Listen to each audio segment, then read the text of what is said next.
చరిత్ర సృష్టించే ఈ సమయంలో ఏమాత్రం కూడా అశ్రద్ధ లేకుండా అందరం కష్టపడితే నాకు ఏమాత్రం అనుమానం లేదు, వికసిత్ భారత్, స్వర్ణ ఆంధ్రప్రదేశ్. ఈరోజు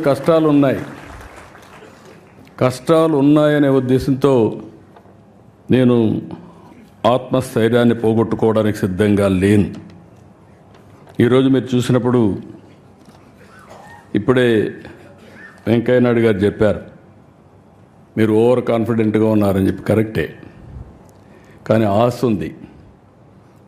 ప్రధానమంత్రి గారు 2047కి భారతదేశాన్ని ఒక అగ్రదేశంగా 1, 2 ఆర్థిక వ్యవస్థలుగా తయారు చేయాలనుకున్నప్పుడు అందులో నెంబర్ 1 స్థానంలో నా తెలుగు జాతి ఉండాలనేది నా ఆకాంక్ష.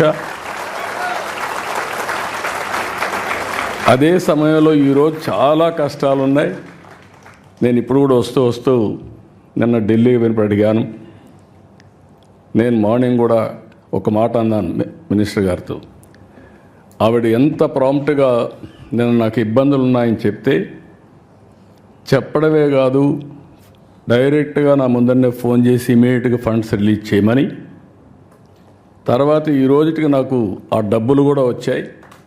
వచ్చిన తర్వాత మార్నింగ్ వండుకొని వారు మాట్లాడుతుంది, మీకు పని కూడా అయ్యిందండి అని చెప్పారు. చాలా సంతోషం చెప్పాను, కంగ్రాచులేషన్ చెప్పాను. నేను ఒకటే చెప్పా, ఆంధ్రప్రదేశ్ వెంటిలేటర్ మీద ఉంది.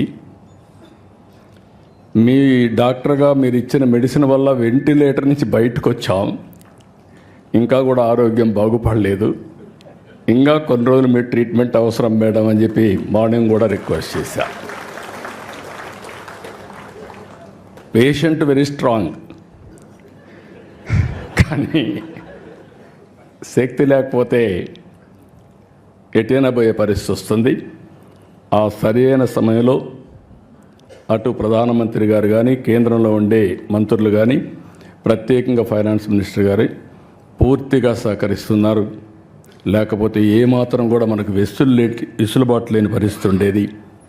అలాంటిది ఈరోజు మనస్ఫూర్తిగా మీ అందరి తరపున కూడా అభినందిస్తూ, కానీ ఆ శక్తి కూడా మనకు ఉండేది. మీరు చూస్తే 25 సంవత్సరాలు ఐటీ నేర్చుకొని ఈరోజు ప్రపంచమంతా వెళ్ళి ప్రపంచంలో అన్ని దేశాల కంటే మన వాళ్ళు ఎక్కువ తలసరి ఆదాయం సంపాదిస్తున్నారంటే అది తెలుగు వారికి ఉండే శక్తి, సామర్థ్యం, పట్టుదల అని చెప్పి కూడా నేను మీకు తెలియజేస్తున్నా.